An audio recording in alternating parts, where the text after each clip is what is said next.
And one. Hello, and welcome everybody to It's All a Work. Right now, I've got just Hangy Mangy to my side.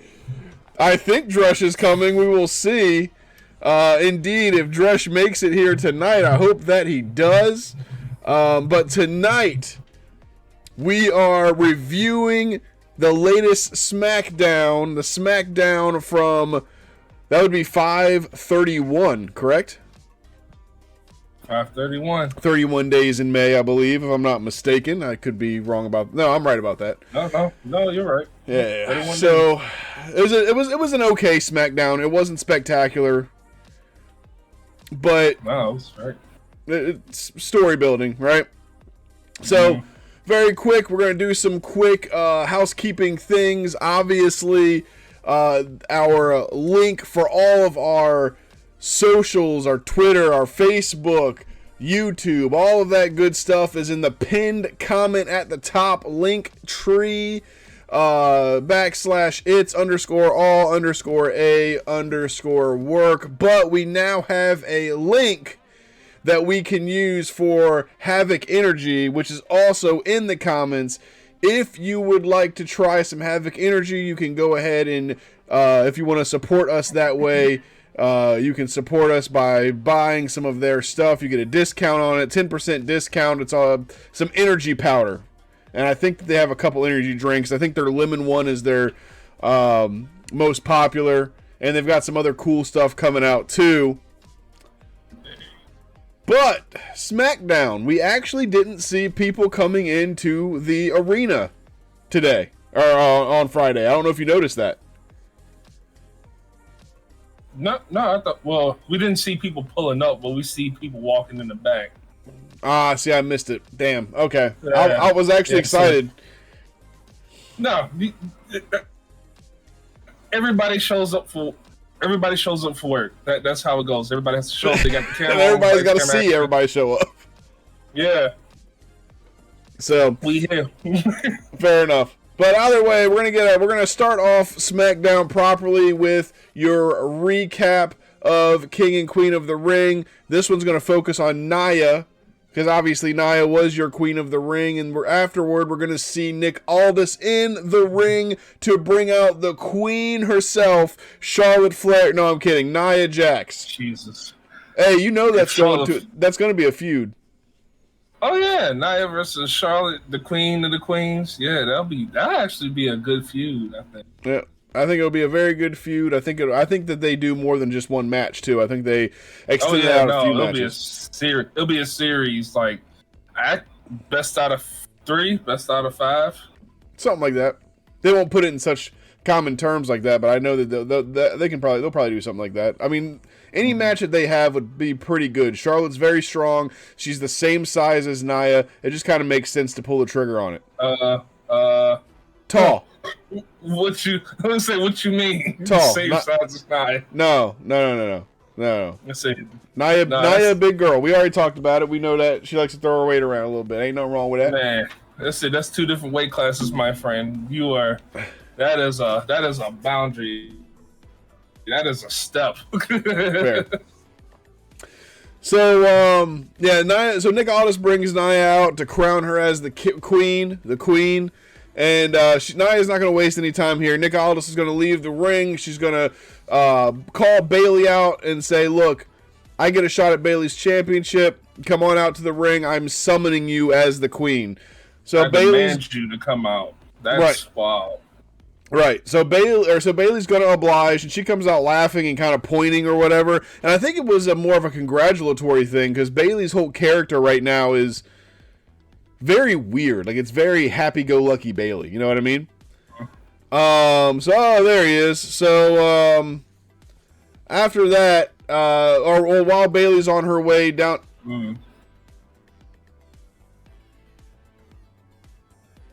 While Bayley's on her way down to the ring,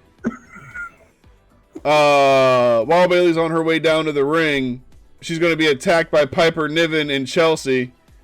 Did you say Pumper Niven? No, Piper Niven. Jesus Christ. Pumper Niven. What is going on? Are you playing Call of Duty while we're doing a podcast? What? What? You live here.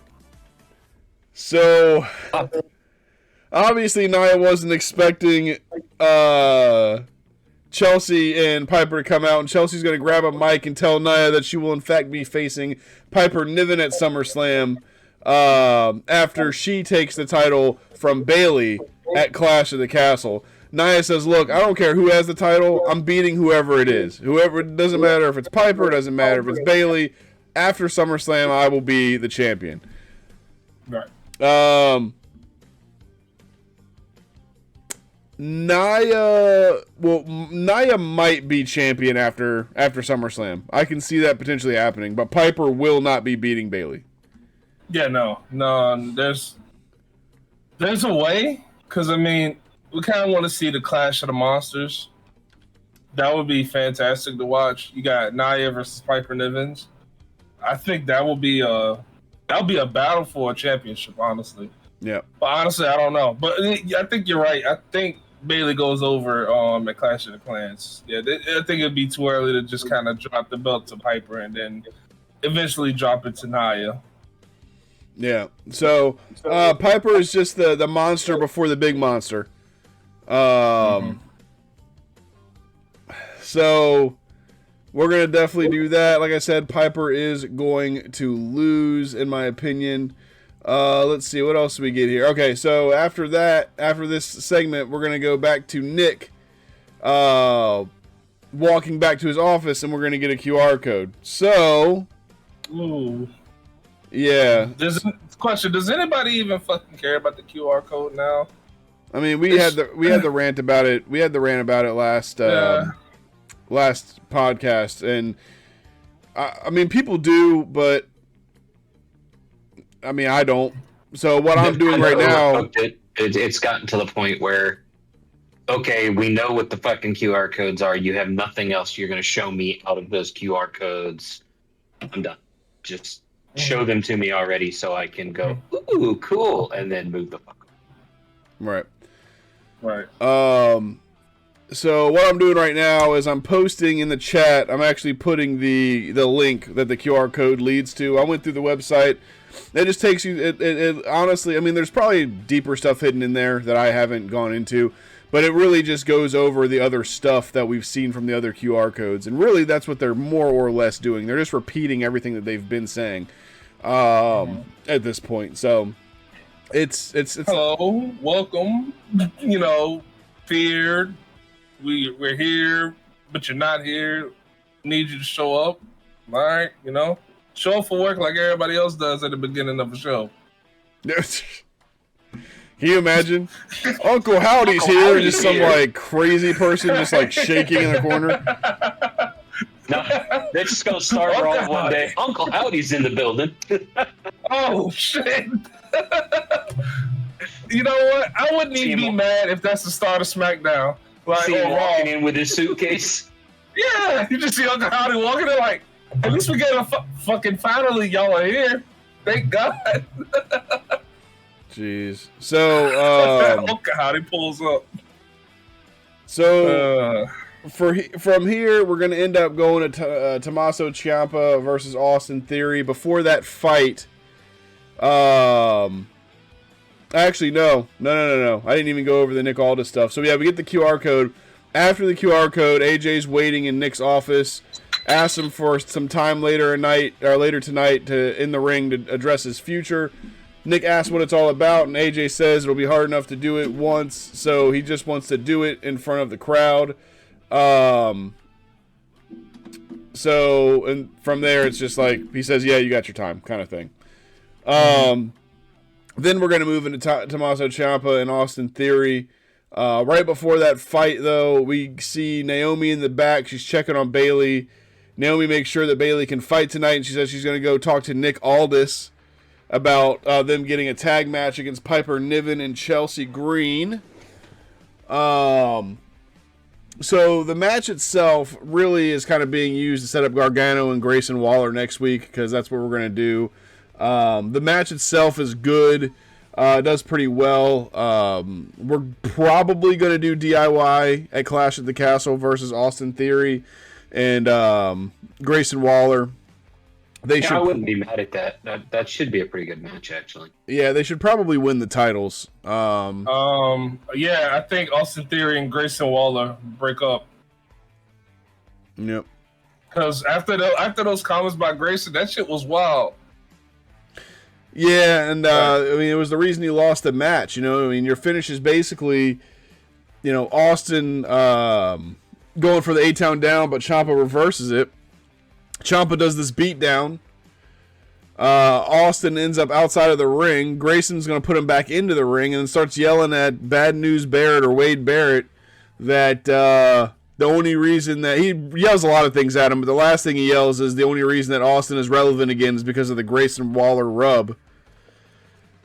And like you were saying, G, he's going to take exception to this, and then Ciampa's going to pull out the pin roll up for the 1, 2, 3. Yeah, I think that's over with. I think they lose at Clash of the Clans, and I think they have a match at SummerSlam. I just don't think that they could. I think they are incapable of building a feud that can be SummerSlam worthy. I don't know. Well, as far as the story, I think people will care just a little bit, but I mean, it won't be like Bloodline level. It won't be Cody Rhodes level. It'll be like, oh, you know, this is crazy. The tag champs are now going against each other. It'll be something like, I can't say Bianca versus Jade, but it'd be the level below that. Well, it'll be like 3 levels below that because Bianca and Jade are actually important. I'm sorry. I mean, but you I give credit where credit is due. Austin Theory and Grayson are good wrestlers, though. They are.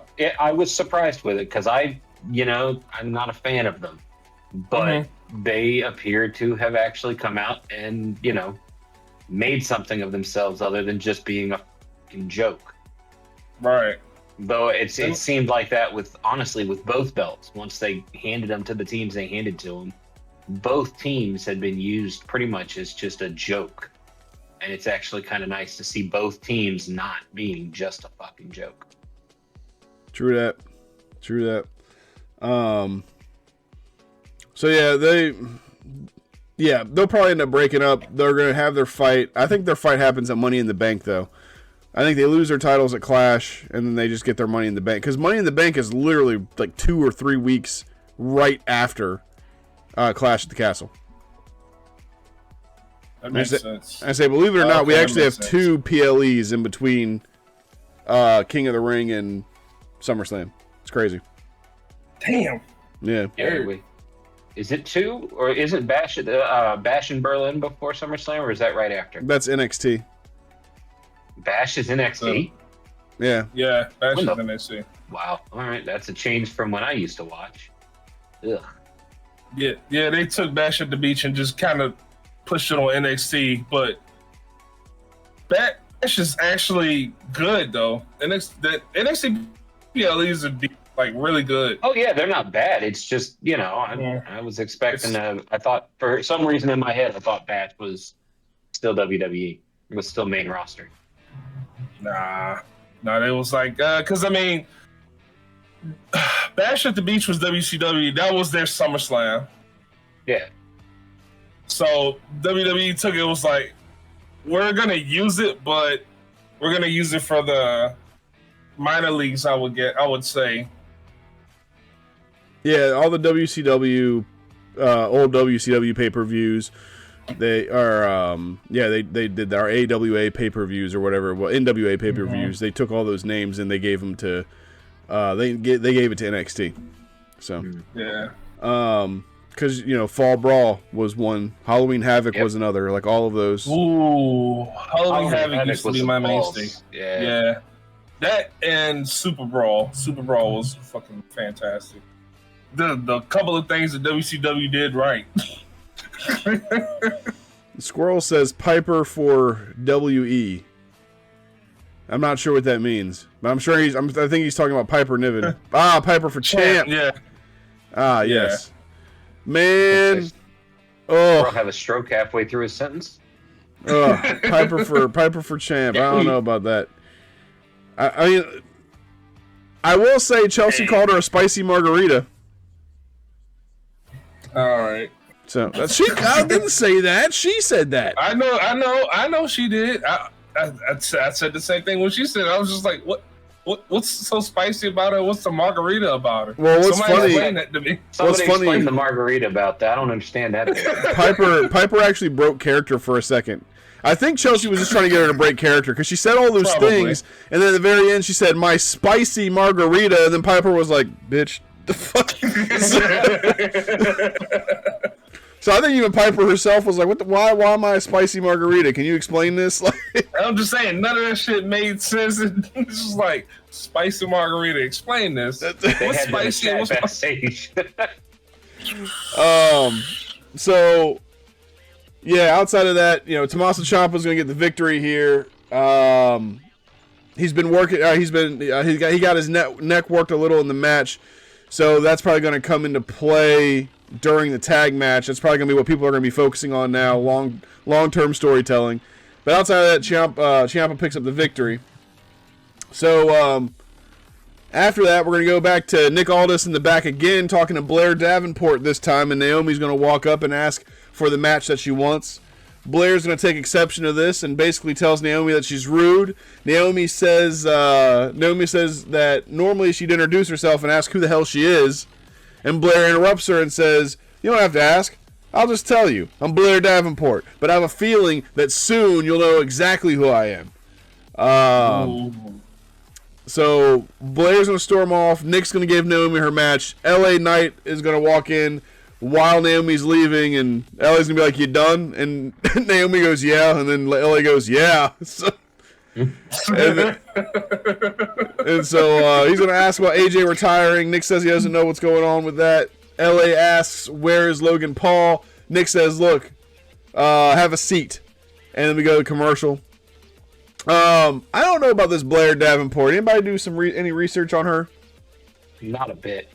Not even in the slightest. Because I do not. She's the one that's her fucking finishing move is called like the 401k or some shit like that, right? The 401k. No, that's the other girl. That's the one on Raw. And yet, I haven't checked this one either. Then no. The 401k. Yeah, it's a hell of a name. No, that ties into the other girl. Again, I can't remember either one of their names because I haven't watched NXT as much as I should, and they haven't done anything to impress me yet because they haven't been able to get in the ring yet. So, but well, I mean, if you watched as much wrestling as you should, Mrs. Tasty would rip your balls off. I'm just saying. That's fair. So, we're going to come back from commercial, and LA is going to be leaving Nick's office, and Kayla asks him about the conversation with Nick, and he says there really isn't anything to tell because Logan Paul isn't in the building. He then gets ready to issue a challenge to Logan Paul, or at least that's how it sounds, and Carmelo's going to come up and say that LA says a lot, but he really never says anything at the same time. He makes a mistake and calls Logan Paul LA Knight, or LA.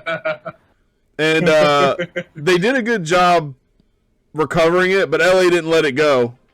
He says, you need to get your names right. He's like, why would I want to fight myself? Get your names right. And tough.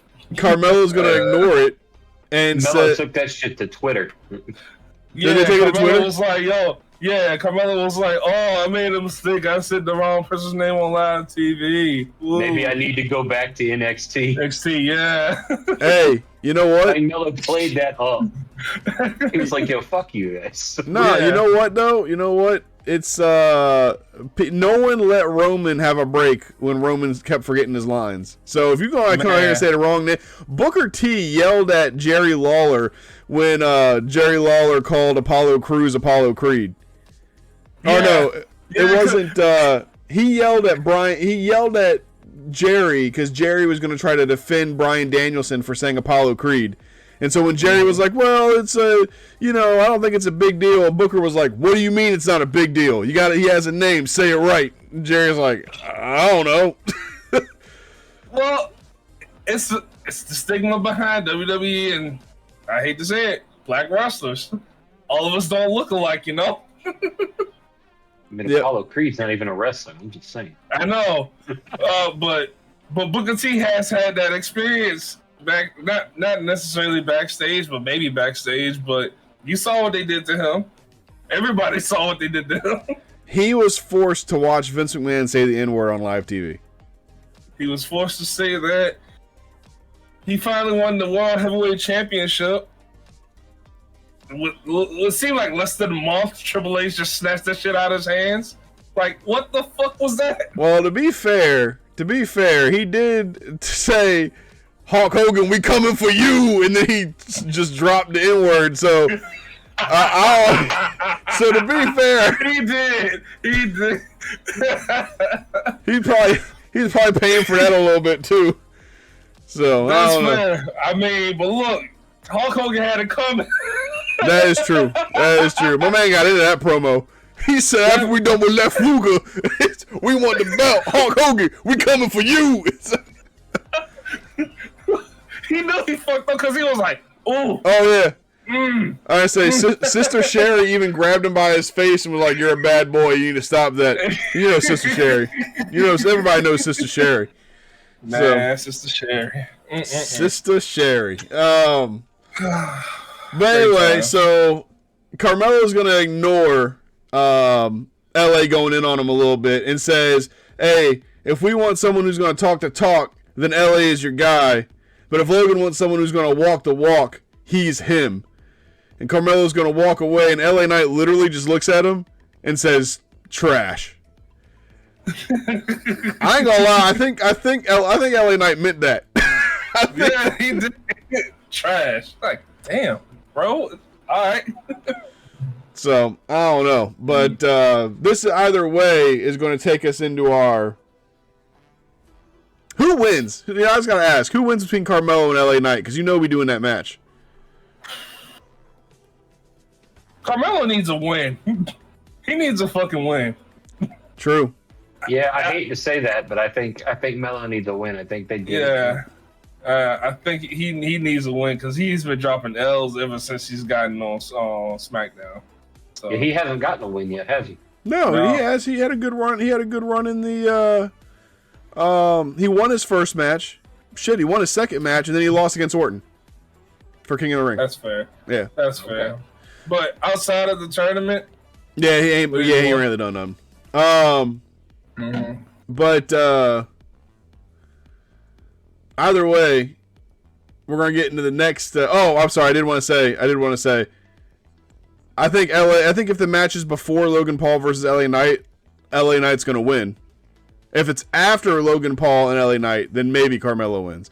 But LA is gonna need the momentum. That's true. That's fair. Yeah. Fucking momentum. Yep. So now we get into this: Apollo Crews versus Andrade. This is very interesting. Did you have any notes for this?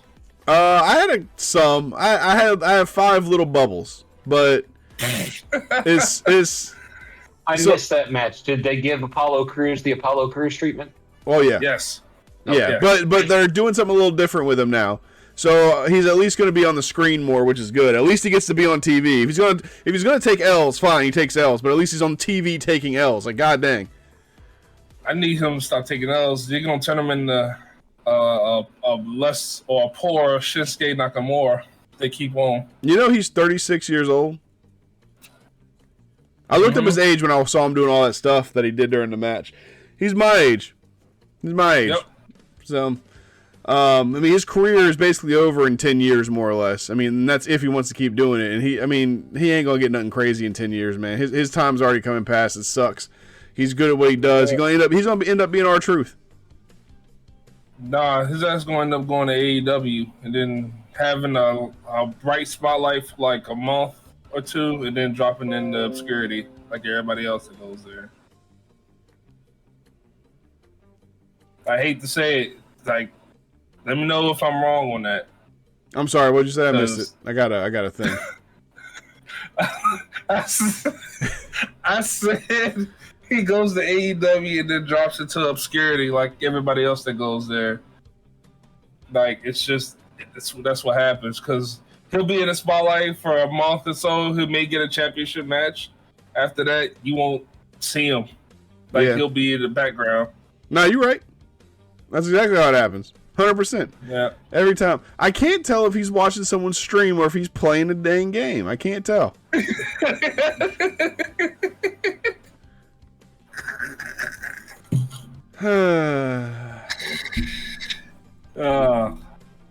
right.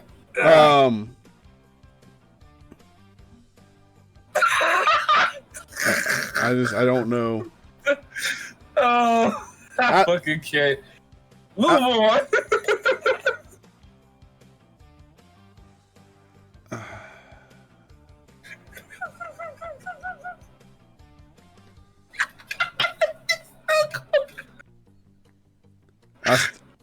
I still, it doesn't matter. I don't care. So, before the match itself, we're gonna see that Angel comes up and basically offers him a chance to be in Legado del Fantasma, right?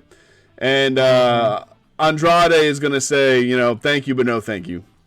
Like we were kind of talking about, like, I don't know, at least for me, it's good to see Apollo get put into a story. He's being interjected. I mean, it's literally the lowest. It's literally the lowest story on the card right now, but at least it's a story. Yeah, him and versus some people in LWO. Like, I don't know if it's lure for LWO to be going against Apollo Crews, or if it's a come up for Apollo Crews to at least get some sign on LWO. Like, you gotta help me. Is this a half glass full or a half glass half empty kind of situation? What, for Apollo? Yeah. Man, they've ignored him for like 3 or 4 or 5 years. He just needs to take what he can get at this point. Damn. That sucks. I mean, he can't even go on to NXT and win the North American Championship anymore. So it's like, man, if he can't go down there and do that, man, they just want him to be a jobber. It's all it is. So yeah, but an athletic ass jobber. Yeah, well, and that's the thing. That's what I was gonna say. Is like Apollo did great in the match. He did a backflip to the floor from the apron. He did a standing backflip. He did a military press. He performed much better than Andrade. Like, Andrade is just getting the rub because he's rubbing Ric Flair's daughter, in my opinion. Like, you know what I mean? Like, I'm sorry, I don't see it with Andrade. Now I might be a little bit more intense with it because they're putting him next to Apollo Crews, who is a wrestler that I am very fond of. But I don't know, man. I don't get the hype with Andrade. I really don't. I don't know. They've been putting vignettes of him on TV. Like, they give him his little spotlights here and there. He was dealing with LWO, and then that just went to nothing. And now he's by himself, and now he's in the feud with Legado del Fantasma or something of that nature. I don't know. It's just mid, as the kids would say nowadays. It's mid. Like, it's not great. It's not good. It's just. Yeah, I appreciate you explaining that. So, Jesus fucking Christ. Hey, man, I'm in my mid-30s. I don't know what mid means. I get the context clues, but, So basically the finish here is that Apollo is going to get distracted by Angel, and Andrade will hit the spinning elbow, and then he will hit his move called the Message. And 1, 2, 3. Message? That's so fucking stupid. I'm sorry. There's been some stupid freaking names for moves. I will say, every time Andrade does that elbow, I actually say, oh shit, every single time. I never see it coming, and it looks like he knocks the ever-loving hell out of everyone he hits with it. Well, It's the same elbow that Chris Jericho uses in AEW. It's called the Judas Kiss. The Judas Kiss. Yeah, it's the same fucking elbow. Yep. And it's like, all right, he does it better than Jericho. I'll give him that. But it's still same move. Like, at this point, Jericho's like 80. He's like 54. Yeah, or he's 56. He's called Jared Hogan now, or Chris Hogan. I mean, if I remember right, just recently he did a stint on a cruise ship wrestling little people to make some money. So, damn, I didn't even hear about that. That doesn't make any sense because Chris Jericho not only is a wrestler, but he also owns his own podcast, and he owns his own cruise ship, and he owns his own rock. Well, maybe that's why he was doing the wrestling on the cruise ship. Honestly, the only thing I can think is that the midgets were on his boat, which makes sense because he does have midgets on his boat. Little person. You can't say that. I did. Person. I just said it like 3 times. Yeah, you did. Little person. And that's why we only have 3 viewers. No, midget. And guess what? We still sponsored by Havoc Energy, everybody. Havoc Energy. Please check out the link at the top. They sponsor everything we say and do. All right, so. Hey, Angie Manji's not associated with anything he said in the past 5 minutes. Damn, just thought. All right. All right, so can I just block him from coming back? That'd be great. All right, let's go. So that guy, pal. So working on down the line here, the next little segment that we're gonna get is the Gorillas of Destiny. It is Gorillas of Destiny, right?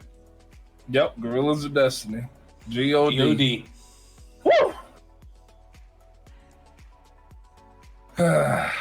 Why the woo? Because I love G-O-D. They're an awesome team. They're a fantastic team, man. If you have not gone back and researched their time on the Japan tour, go back and look at that. They're amazing back there. This is this tag team is the castrated version of themselves at this point because WWE's not gonna unleash them. They're not gonna do that. It would be mayhem on that show if they did. All right. But yeah, no, that team is crazy. So that's why you get the woo. That's why you get the excitement out of me, at least, because I'm like, yo, I was excited as hell. I was like, holy shit, they're actually letting them go. But it's the WWE version of it. No, still they gotta keep them collared. Man, they need to unleash them. They need to let them go. Let them do what they want. To a certain extent. The Logan Paul Levesque era isn't ready for that. Logan Paul. Don't do that. Those are his words, motherfucker. His words. Logan Paul Levesque, my ass. All right, let's keep it moving.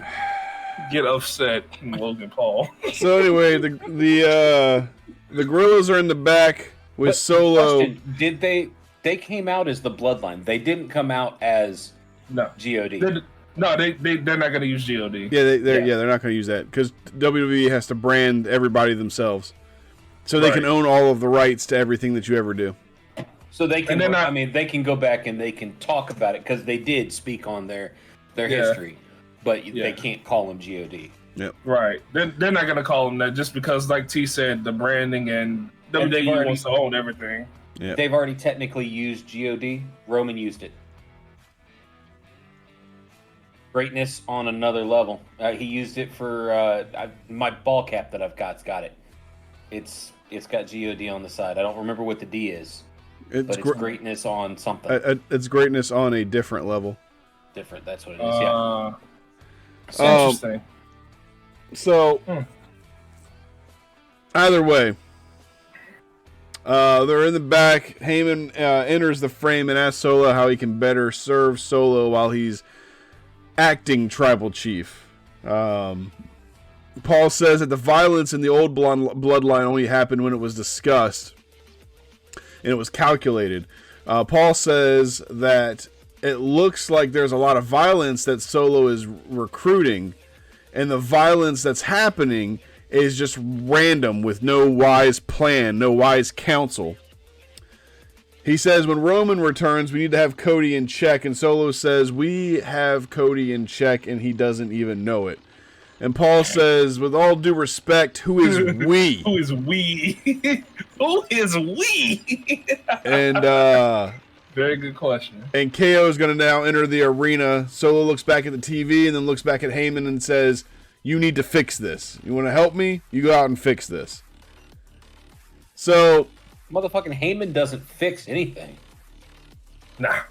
Yeah, I say he can't fix anything. He can't fix the situation with Roman, or he can't fix the situation with Solo, with KO. He can't fix himself a salad. Like, he can't fix anything. Jesus Christ. So, before we do get to KO, we're going to see Andrade in the back with Angel, and Angel says, "What's up, Holmes? You embarrassed me in front of my crew." And then as soon as he says that, Apollo is going to jump in and beat the ever-loving hell out of Angel and says, "Stay the hell out of my business."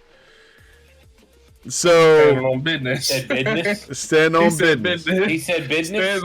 Stand on. He not that. He won't stand on business. He's standing on business. Business. BINEZZ. Business. Business. Business. Okay. Stand on business. All right. So, we're obviously going to do Angel versus Apollo. That's going to happen. If Apollo doesn't win, then that's it for Apollo's career. Damn. Like, you say you can't be Angel, you're not gonna win anymore. I said, if he doesn't beat that moron, it's done. He might not. It would be more acceptable for him to get beat by JD McDonough than get beat by Angel. Look at that is loaded. Motherfucking JD McDonough can't even beat himself. Exactly. That is loaded. That's what I'm saying. So if we do a match JD versus Angel, what happens? They just fight forever and keep tripping and shit. They just turn the cameras off. They're like, all right, nobody gives a shit. Exactly. Nah, we're fucking done with this. So we're gonna go to KO. KO says that he's officially back and he wanted to come back or re-debut in Saudi Arabia so they could have Randy's back. Since Randy has had his back for years, he then says that Randy wasn't actually pinned for King of the Ring and goes on to get ready to call it the Bloodline. When Paul Heyman comes out instead and tries to plead with KO, we start getting a "We Want Roman" chant, and Paul says that there is not a person in this building that wants Roman back more than I do. He says that Roman respected KO. Even it would go as far as to say that Roman acknowledged KO, but Solo does not respect KO at all. And that the new people that are in the Bloodline got rejected originally from the Bloodline because they were too violent and they were thugs. Paul says that if he keeps coming at the Bloodline, he's going to get hurt by these men because they are only looking for a reason to hurt him. KO says that he has no intention of trusting Paul Heyman, and this is exactly the kind of thing that Paul does, and he's probably the one pulling the strings in the entire Bloodline situation right now. He says that Solo and the Guerrillas aren't a part of the Bloodline. They're just Solo and some thugs. That's Solo and a couple guys. It's a couple guys that we don't want here, and it's a couple guys that I'm going to fight to get out of my home, and this is my home. Brave man saying that. He a brave ass man saying that. Hey, when someone's in your home and you don't want them there, sometimes you got to stand on business. Now, Paul loses it and says, "Why won't anyone listen to me?" and hits KO with the mic. Now, it was a little bit more of a rant, but I'm kind of extreme paraphrasing here. And KO gets ready to attack Paul because KO had enough. Someone physically attacked him. He's going to physically attack them. And Solo and the thugs make their entrance. Before they hit the ring, the Street Profits are going to get in the ring, and they're going to come from the crowd to back up Kevin. A fight's going to ensue, and this will lead into our match, which is the Street Profits versus the Bloodline. I feel for Angelo Dawkins. Well, why? Because he's teamed with Montez Ford. I don't. Okay, you have to explain your hate for Montez, man. I don't like him. It's like Logan Paul. I fucking don't like him. Except I can respect Logan Paul. Montez Ford, I think the only thing he's got for him is that he's married to Bianca. Past that, he doesn't do anything that's over the top. He doesn't do anything that's special. He's just like every other run-of-the-mill, I want to be something. I mean, it makes him the stereotypical, look at the lower level, the AEW, look at your indie African-American wrestlers right now, your thinner ones. He's doing the same fucking thing that every other one I see on any circuit does. He has no special gimmick. He has nothing that makes me like him in any way, shape, or form. He has Bianca Belair, and Bianca Belair has Jade Cargill, so that's something by extension. That's it. He doesn't have anything that stands out. That's why I don't like him. He doesn't stand out in any way, shape, or form to me. I'm sorry. That's what it comes down to. Is this a skinny thing? You don't like JD. You don't like Montez Ford. His forehead is bigger than yours. Who's the other really skinny guy you don't like? There's a third really skinny guy you don't like. Man, Montez Ford's man. Oh my God, we were talking about last week how Montez Ford has a really good frog splash on him. He's got a lot of personality. Man, I don't know. I can't be with you on this one, man. I gotta disagree with you on this. Yo, is it because he's fucking Bianca? Is that what it is? God damn! He's Yes, he's got a frog splash. Okay, he's got a frog splash. Whoop-de-fucking-do. But his wrestling style is just nothing special to me. I'm sorry. I don't like his character. I don't like his... He just doesn't feel in any way, shape, or form original. How many fucking frog splashes are there out there right now? You know, Logan Paul's frog splash looks better than his. I'm sorry. Ooh, I don't know about that. And Logan gets more height on it, too. I definitely don't know about that one. Nah. I can't agree with that. I will say, I will agree with you on one. It is, his personality is kind of running the mill, like, all right, you know, look at me, I'm the hype black guy, whatever, so on and so forth. He talks on the mic a lot, whatever. Now, athletic ability, nah, homie, nah. Montez got that shit. No. Like Logan is athletic as shit. The board, Montez got it. Yes, I'm just talking about the frog splash in itself. Look at the last couple frog splashes that Logan's done. I hate the man, but look at him. And then look at Montez's that he's pulled off. Well, Logan gets that height. Logan gets the extension. I mean, the last one Logan did, he fucking was able to flap his arms like 6 times before he hit the mat. Well, I will say Logan does get the extension. However, Montez gets the height. Montez does get the height. It's just not shown in the same aspect as Logan because Logan is in higher quality matches. And if I remember right, Logan actually frog splashes like he hits mid-body. Montez, half of his are just headshots, right? They make it look like it's a dome shot. No, he gets full body. Okay. Yeah, he gets full body. See, he doesn't stand out to me. Man, I wholeheartedly believe that Montez Ford has the ability, like any aerial maneuver that Logan Paul does, I believe that Montez Ford can do better. And as far as it's not going to be showcased like Logan, because Logan is right here, Montez is down here, because tag team versus singles competitor. Logan has the backing. It's not going to get showcased. And as far as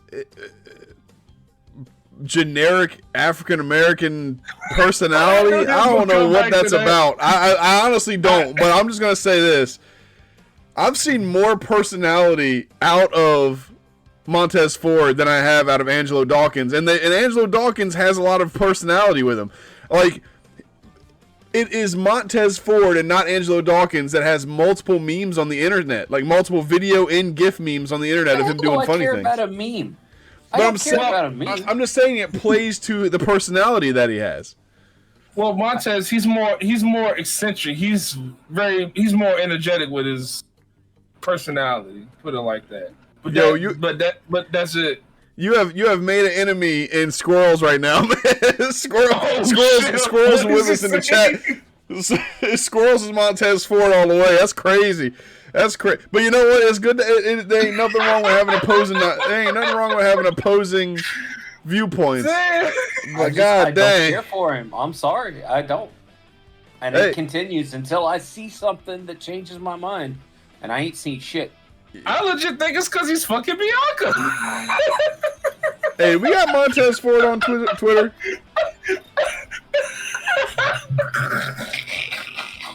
I don't know. Do we have Montez Ford on Twitter? I'm trying to I think so. Yo, G, do me a favor, man. Can you just figure out what Montez Ford's handle is and tell him that at Dreschen doesn't believe that he can do things and ask him to bring some personality next week. I just want to see. I just want to see if that changes something. I doubt it will because I think he has personality, but god dang. All right, look, we're going to move on. We're going to talk about this for a hot minute. Got the personality of a pumpkin spice latte. Oh my, move on. All right. Oh my god. So the Street Profits are going to beat down the Gorillas, and the finish itself is a trick finish, right? And it was very confusing to me. Because if the Gorillas of Destiny are supposed to be so badass, they definitely weren't played out especially as to a B going into A ranked tag team, unless you're talking to Dresch, in which case apparently they're a D tag team because of Montez Ford. So the GOD, what I saw from them in this match was it wasn't really showcasing their strength. It's not GOD. Showcasing their teamwork again, because they went back and they were constantly doing the team swaps. And when they were in the ring and when they were on offense, it was the brutality of that offense. Mm-hmm. I mean, at least once Montez Ford damn near did a full flip when he took a clothesline. I think Angelo did damn near the same thing too. Both of them went in midair at some point in time. Yeah, but really, that's what I saw from what they were showcasing there, and they're still trying to go with that. You know, these two are just completely fucking unhinged, and they're scary and all that. More so than they're a god level tag team. It's just about their brutality right now, is what I see. But even still, even still, they won't show the full length of their brutality and their god tier tag team. They won't do it because I don't know if WWE is scared or what. I think maybe they'll push forward with it little at a time, letting them off of their chain. I mean, look at what they're letting Braun do. Braun's damn near killing people. He is killing people. He is legit murdering people. It is wild. Again, he almost killed Becky by proxy.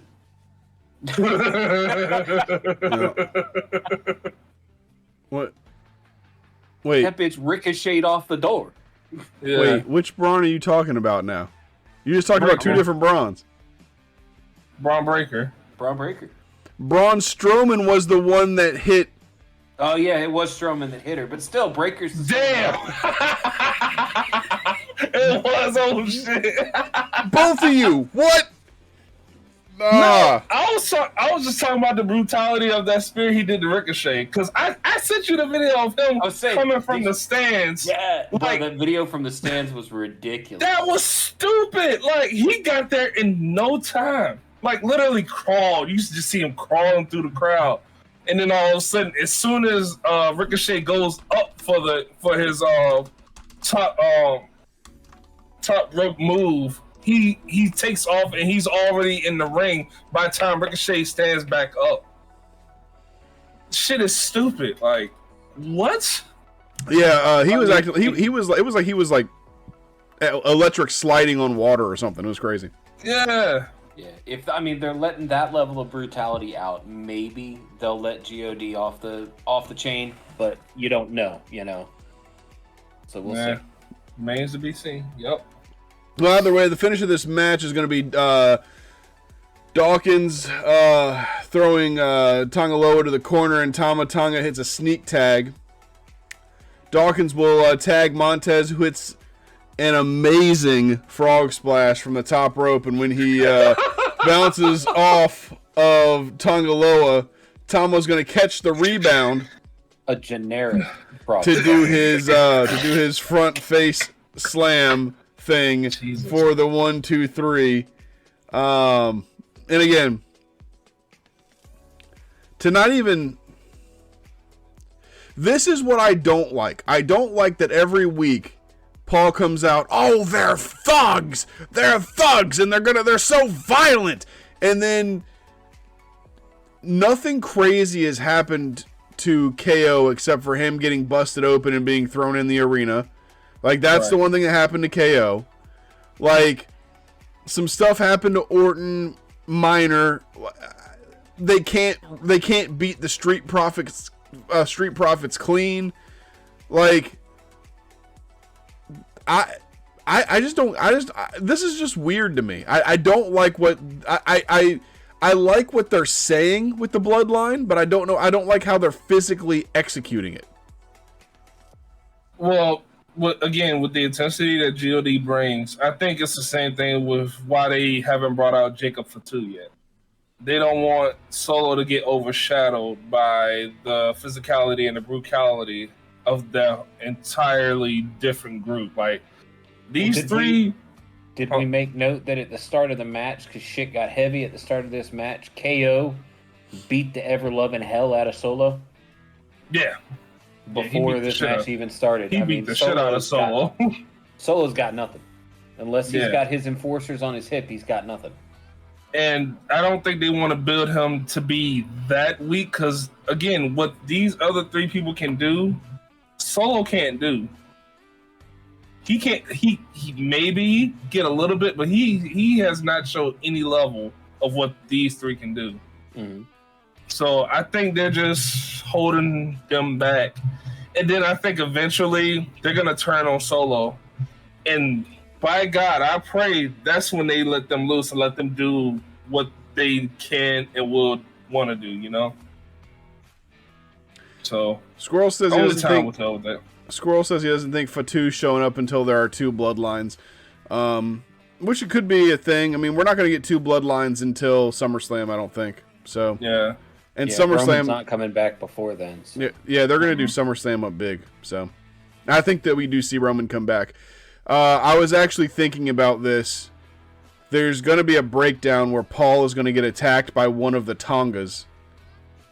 Mm-hmm. So either Tonga Loa or Tama Tonga, one of them is going to attack Heyman.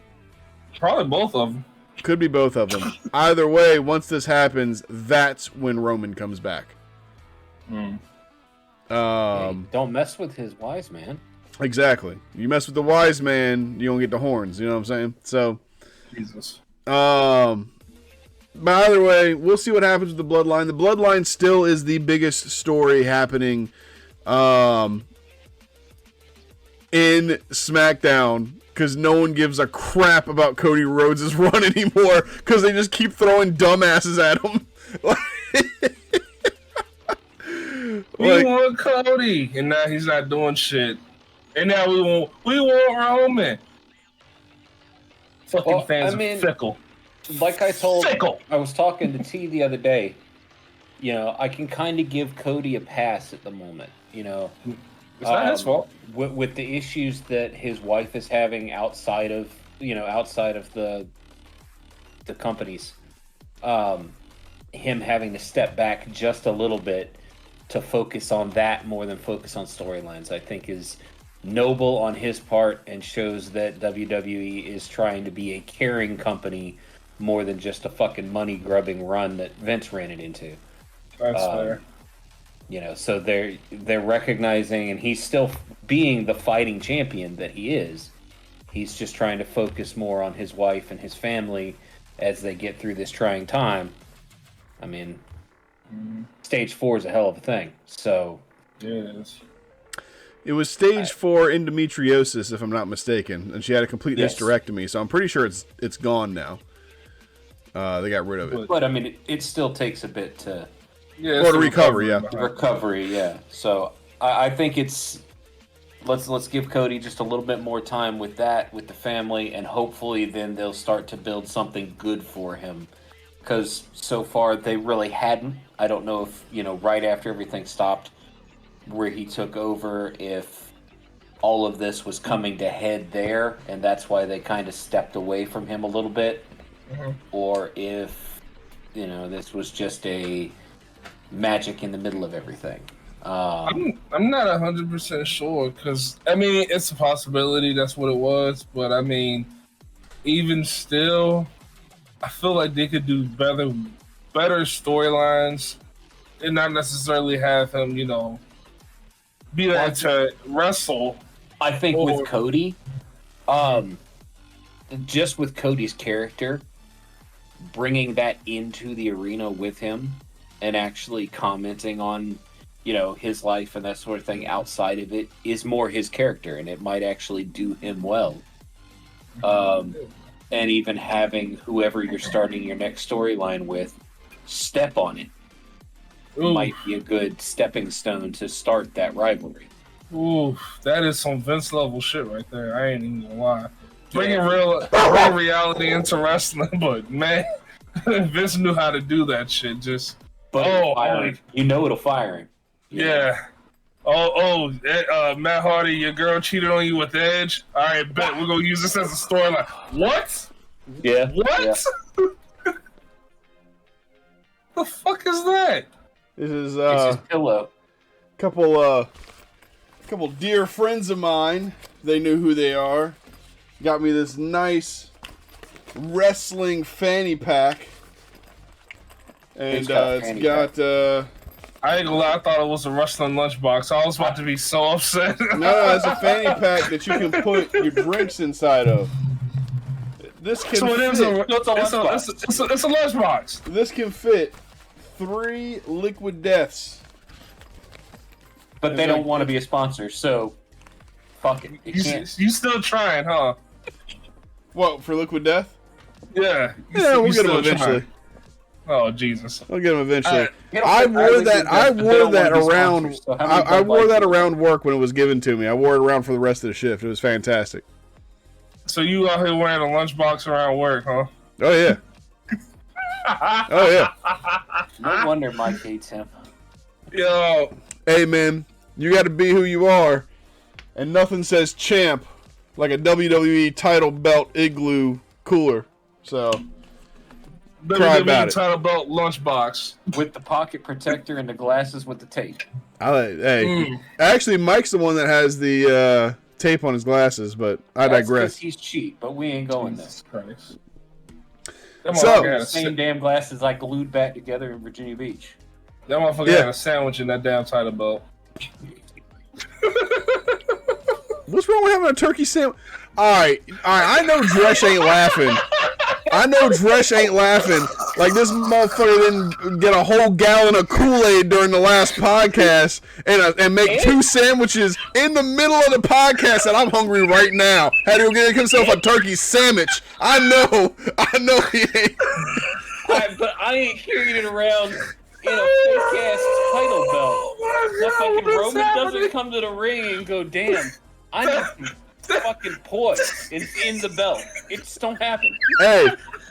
Hey, do you know how much of a baller move it would be if he just pulled an energy drink out of his belt and just started drinking an energy drink in the middle of a promo? See, y'all ain't got no vision. That's y'all's problem right there. Look, he holds up the belt, he pulls out a sandwich, acknowledge me.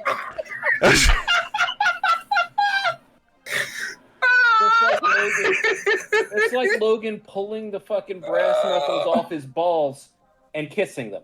I'm just. Oh God! Ugh. He does that. I know. He does that. I was gonna say he does that. What do you mean? Jeez. Pulls a Prime bottle outside of the U.S. belt. Prime, baby. Anyway, thank you to the couple of people that got this for me again. Y'all know who you are. I fucking can't. So. Motherfucker Oh no! The whole NSO, you know he is. Oh, I'm taking it to the NSO. This motherfucker, don't do that. No, I'm taking it to the NSO. I am gonna wear it on my first day, and I'm gonna be like, "Yo, what's up? The champ is here." I'm gonna say those words. They gonna be like, "Yo, you the world turkey weight champion." Hey. World bologna sandwich. Hey, hey, you know what? Everybody else gonna be thirsty. I'm gonna be pulling bottles of water out my title belt. Just be like, all right, boom. Let's move something else. They gonna be pulling Fritos out the title belt. The options are endless. My brother. God, no. It's like, y'all want a turkey sandwich? I got it in my belt. Multiple. Hey, you can fit at least 3 turkey sandwiches in there. Now that man gonna have. He gonna go to Sam's Club and get the box of the mini Slim Jims beforehand. Jesus. Hey. Slim Jims out of his fucking belt. Hey, it's so funny, man. Y'all think you roasted me. You just giving me ideas. All right, now. Undisputed bologna sandwich champion. That's right. The undisputed bologna sandwich, bitch. All right, so. Oh, fuck me. I'm just fucking weak. All right. So, look, here we go. After this, we're going to see Jade and Bianca. After the match itself, we're going to see Jade and Bianca. They're going to be walking through the back halls because that's what the tag champs do. They walk through the back halls and try to fight and find a couple women to fight. So, they run in Indy Hartwell. And fucking wrong. So 2 poor ladies. Y'all look like y'all want to fight. We're gonna kick y'all ass. Hold on, we the champs. That's what they do. I don't know. They do. So that's right. As you smell what Big T is packing. Now that sounds weird. Now, hey, I didn't say. Look, that's in the chat. I just read it. I didn't think before I read it. But if you want good news, good reviews. We out. He's gonna walk up to Armando and go, hey, you want to taste my meat stick? Oh my God! Jesus. Taste the clams. All right, just to be fair, if Drush has ever said that to anybody, call the cops or run. I've had more tact than that. Shit. Taste my meat stick. Oh man! All right. I at least have the courtesy to tell him it's snack size. It's all good. Oh my God! Oh shit! Yo, what? This podcast has since went off the fucking rails. We're off the rails. Let's get back on it. We got a match in the segment that sucks to go. So all right. So real quick. Indy's gonna go in on Bianca for attacking Candice's leg, and then Jade just gets real gangster on her and says, "Yo, if you want, I'll put you on the shelf next to Candice if you want to keep talking your mouth." And Indy's like, "Nah, I'm good." Whoa, God, wait a minute. They legit some heels. I don't care what nobody said. I was like, trying to get us some heels. They bullying the shit out of everybody. They're big and strong as hell, and they find these 2 little white girls and beat the shit out of them. They're like, yo, you trying to get on the shelf with your homie? Trying to get this beat down? Teach a girl how to squabble. Good God. Oh my God. So yeah, Jade's a bully. Ain't no way around that. And but that's gonna take us to, and that's fine. You know, we need a couple bullies in WWE. But we're gonna get to Bayley and Naomi versus Chelsea Green and Piper and Niven. Or Niven. I don't know how Samantha says it. Piper Niven. Anyway, before the match itself, we're gonna get Kayla Braxton. She's in the back with Meat Chin of all damn people. It's so random. It's so fucking random. Yo, Meat Chin and Apollo must be dating. They're on the same show. Ain't nobody care about them. All of a sudden they show up. You know damn well who Mia Chin is dating. Who's she dating? Keith Lee. Mm-hmm. Is she really? Yeah, that's her main squeeze. Dude, yo, Keith Lee, the smartest wrestler I've literally, outside of Rob Van Dam, he's the smartest wrestler I've ever, known of. Mm-hmm. And what's funny is people think they're both dumb. They are insanely intelligent. Both of them are. They're intelligent as hell. Yep. Oh well. Anyway, so because Michin's in the OC or has been around in the OC or whatever, she's going to be asked about AJ. When she starts to answer, Nia just comes up in the frame, and they have to zoom way out to get her all in the frame, and asks why we are talking about AJ. What the fuck? What? All right. Look, go back and watch SmackDown. They zoomed the camera out. I didn't think you were gonna talk about it. That's so fucked up. We could have left that out. All right, probably, but look, we trying to bring the facts. We got to bring what really happened. And right now, we streaming to 3 people, and we know these 3 people. So if we only have 3 people that we know, we might as well entertain the hell out of them. So that's right. Motherfucker said the camera had to zoom all the way up just to get her in frame, and she was still not all the way in frame. That's the sad part. Look, with the outfit she was wearing, it was still too much of a close-up for my tastes. Oh. And there was a line. We found it. We found the line just now. All right, so basically what happens is Nia says everything is supposed to be about her tonight. Why is everybody talking about AJ? Michin takes exception to this, to being interrupted, and Nia says, look, the queen wasn't talking to you, and do not step to me. Nia just said, don't step to me. So Michin steps up, and Nia says that Michin will regret stepping up to her. So we're going to do this match next week, and she's just going to eat Michin. That'll be done. It's legitimate squash. Like legit squash. I don't know. It's going to be bad. I hear that Lyra is still hurt. I feel like they're still trying to find her liver. Her lungs collapsed. See how she dropped on her? It's on her stomach. Her lungs collapsed. Her shit is in her back right now. Her stomach is in her back. She is out indefinitely. Nia broke her fucking sternum with that drop. It was bad. As soon as she sat on her, her breastplate just went to her backside. It wasn't Nia's normal fall. She actually said, no, fuck you, and, pushed herself down. She concaved her shit. Yeah, Corey, I guarantee you, that sucked. Corey Graves' background, or reaction in the background, said everything you need to know about that. Yeah, for real. Have you ever seen contact lenses? That's the shape of fucking Lyra's fucking body. Corey stood up and was like, legit, you could tell he was like, oh, she might be dead. She might be dead. Hold on.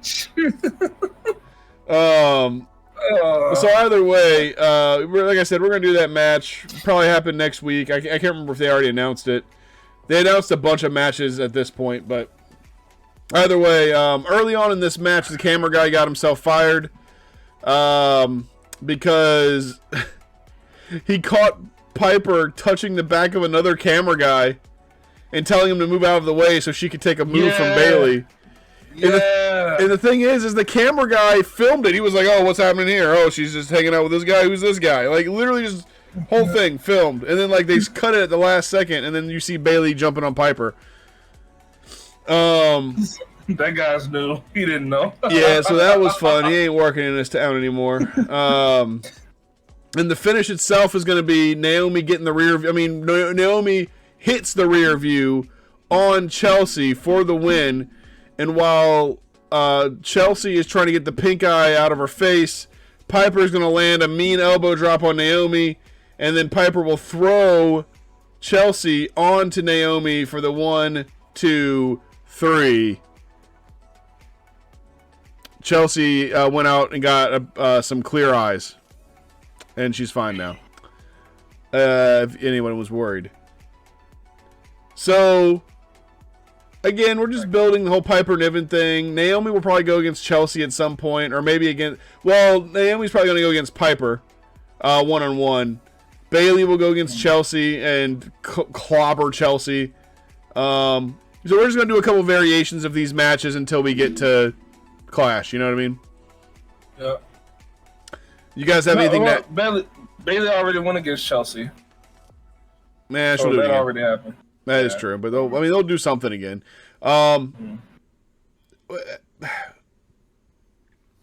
Bayley and Cody's runs are both flat right now. Bayley's actually has more momentum than Cody because, I hate to say this, Bayley actually has more personality than Cody right now. Yeah, but Bayley is the female Sami Zayn. Like, she gets watched through... Not exactly. She's not full power positivity for her matches, but she's still kind of pulling that Sami Zayn on it. You know, she's getting her ass beat until the last, 20 seconds of the match, and then out of nowhere, she's got that... She pulls the win, so... And it's not a 1 or 2 thing. It's in almost every match since she's taken the title. I don't know. I say I can't disagree with that because yes and no. Her matches are entertaining. Her storyline's entertaining. I love Bayley just comparatively. Her matches feel like the women's version of the Sami Zayn because they're kind of going that same way, where she just gets wailed on and then out of nowhere she figures out how to pull it together. I get that. Yeah, I can see that. But I do I love Bayley. I love watching her, and I agree with you. Her storyline is going better than Cody's, but it's still pretty flat. Yeah, I mean, it seems like for the most part, all the champions' storylines are trash, kind of. I mean, you think about Damien's is the most interesting out of anybody so far. Yeah, his just got interesting. Just got interesting. There was nothing there, 2 weeks ago? It just happened last week. Well, we also have to look at it this way. So, regardless of what I was just talking about, I also just thought of what I'm about to say. You have to think of this. Seth Rollins and Roman Reigns were both very established. 10 years, at least tenure, on the WWE main roster. 2014. So at least 10 years, they were at least 10 years in, and they have a lot going on in the business. Cody Rhodes, as good as he is, and as much as as much as he has the same amount of time put in, there's just something different about it. It's like what Dusty said to Roman: "You have it, and you couldn't get rid of it if you wanted to get rid of it." Dusty actually said that to Roman allegedly. And also allegedly, Dusty never said that to Cody. So, I mean, I'm not saying Cody doesn't have it, because he definitely has an it factor. But, he's just not. I don't know. He's John Cena. He really is a John Cena. He just doesn't have the same edge that John Cena had. He's more like John Cena, but Hulk Hogan edge, if that makes sense. But he doesn't have the same hype of the American thing that Hulk Hogan had. So it's it's very weird. Right. See, my thing with it, Cody, they put so much into Cody, building this. The whole, redo the story. They put him on the cover for the game this year. They put him on every poster they could find, threw him on buses, tours, all that. And while he was finishing the story, Cody had that it factor. Cody was there. But now that Cody is the face of the company, he's kind of got it feels very, okay, now what do I do? Yeah, where we go. When Roman and Seth, like you said, they had the establishment, they had the run through, both of them, when they fell into their titles finally, they fell into it and they hit the ground running. Cody really seems like he was in that finish the story mode, and now that it's finished, he doesn't know what to do. Yep. The bloodline was really his bread and butter when it came to what made him interesting, and now the bloodline is walking around aimlessly. They're not going after a title, they're just beating the shit out of random people. Like, it doesn't... It's very weird. It's just a build, though. That's the thing. It's just a build. We're going from established champions to unestablished champions. Both champions right now have never been champion before. So, you know, as far as Damien's going to be great. Damien's going to be absolutely great. I love Damien's attitude. I love the story they're building around Damien. I think Damien's going to be a hell of a champion. I think it's going to be a good ride. But you know, I hate to say it, they're gonna take the belt off soon. I hope not. I really hope not. But because you know they're gonna want to build Drew, and then I'm pretty sure CM Punk's gonna get another run. We can see through the bullshit. Come on, guys. But you know CM Punk's gonna get another run, and it's gonna be soon. Of the titles right now, Damian Priest is the most interesting story out of all of them. Wholeheartedly agree. I love Damien. They take the belt away from him. I think that's a poor move, unless they're going to take it away and have him fight for it back and actually, you know, because everybody's giving him the you took it legitimately shit right now. We're hearing. So unless they're going to take it away and then he's going to go curb stomp a motherfucker and take it back, them taking that belt away from him is a bad move.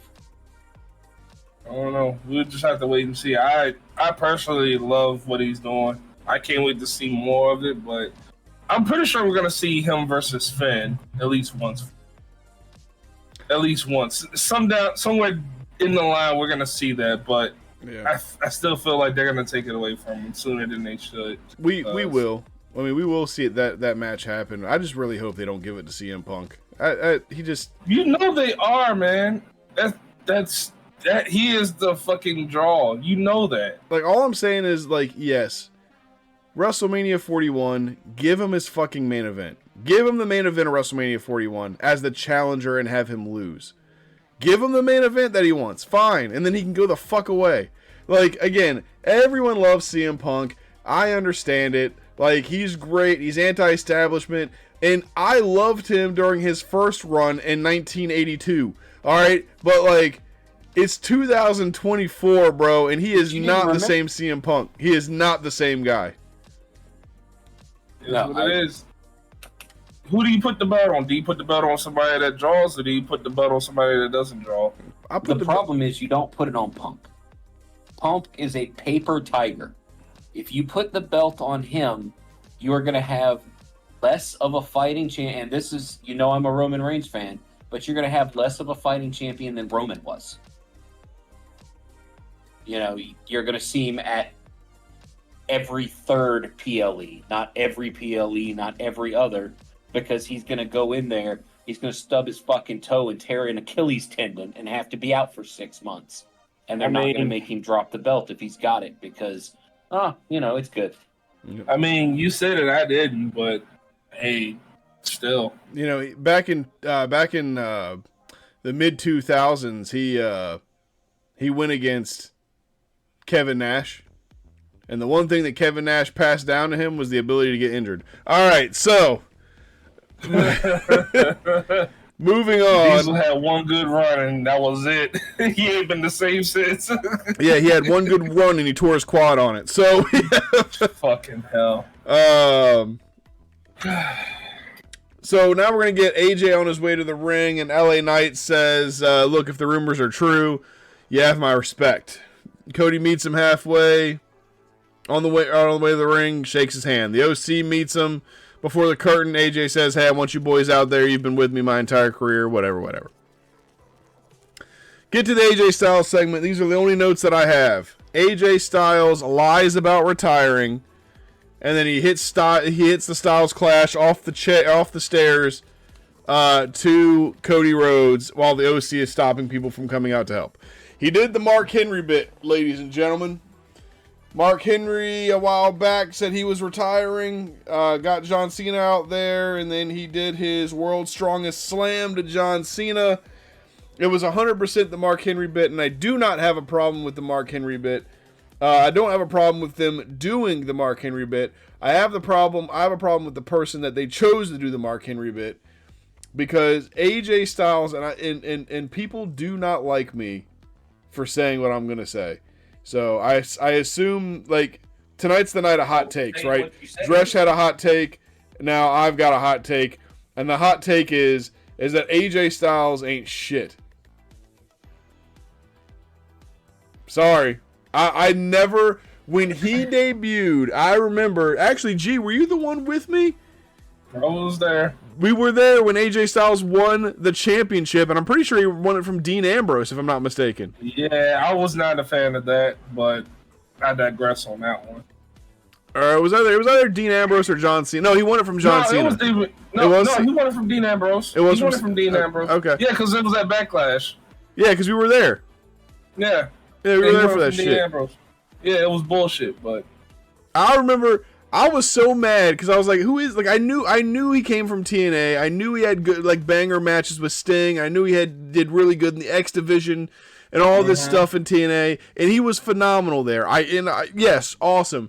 I didn't like the way he came into WWE. I didn't like his arrogance. I didn't like his stupid ass line of "This is the house that AJ Styles built."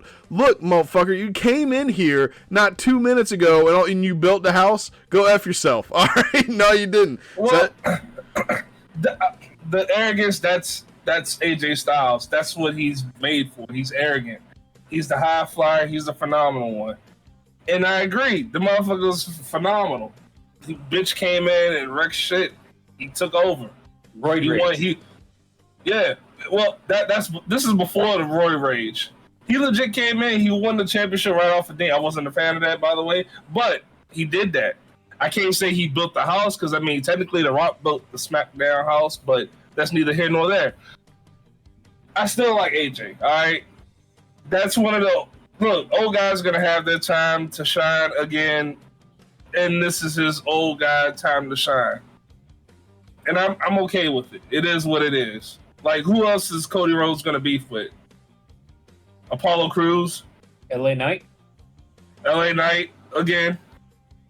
Yeah. They missed the iron when that bitch was hot. They missed that shit. Yeah, that's true. They fucked LA Knight up. They just woo. He got a match against Roman. Yeah, he ain't win shit.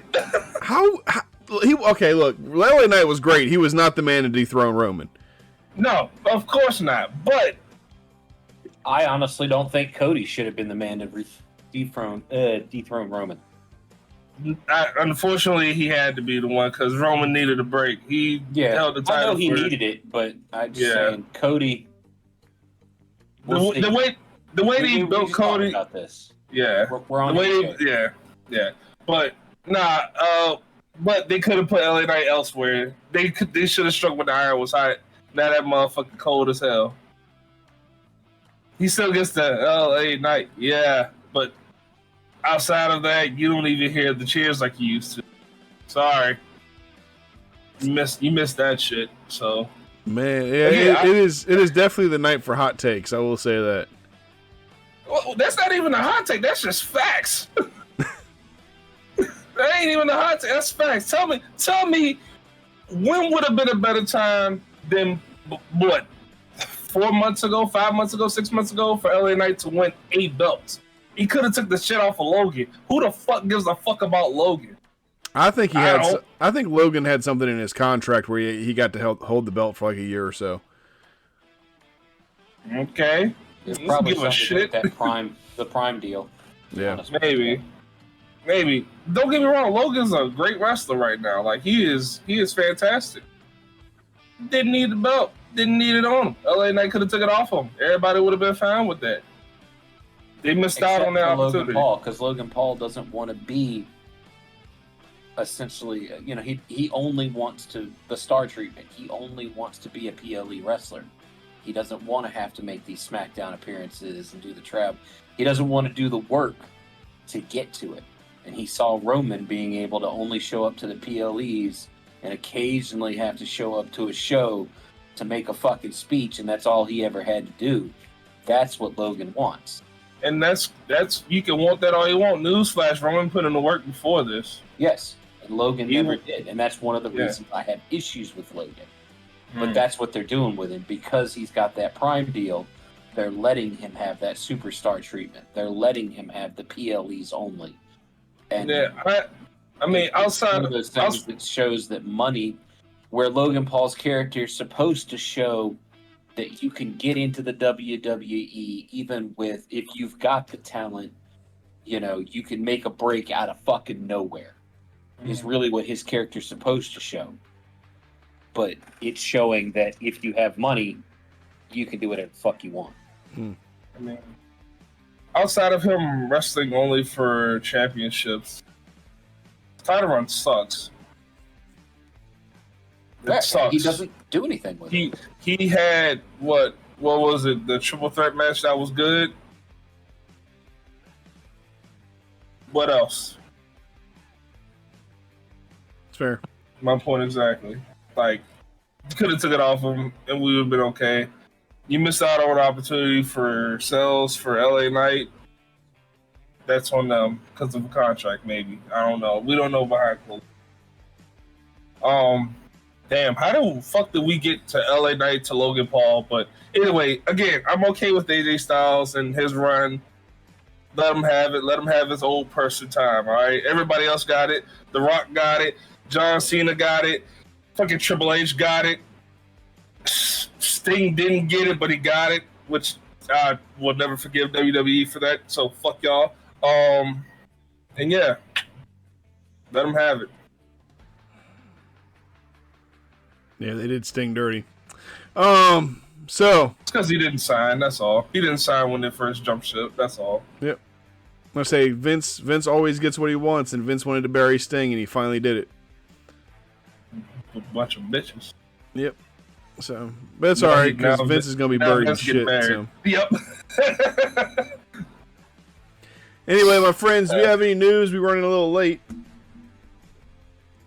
The biggest news I have for the whole thing was the Janelle Grant stuff here recently, where the district attorney of the southern blah blah blah of New York has asked Janelle Grant to pause her allegations against McMahon because there's an ongoing non-public investigation that it would interfere with. So she has agreed to pause the whole bullshit with Vince. So for the moment, Vince is just able to be Vince.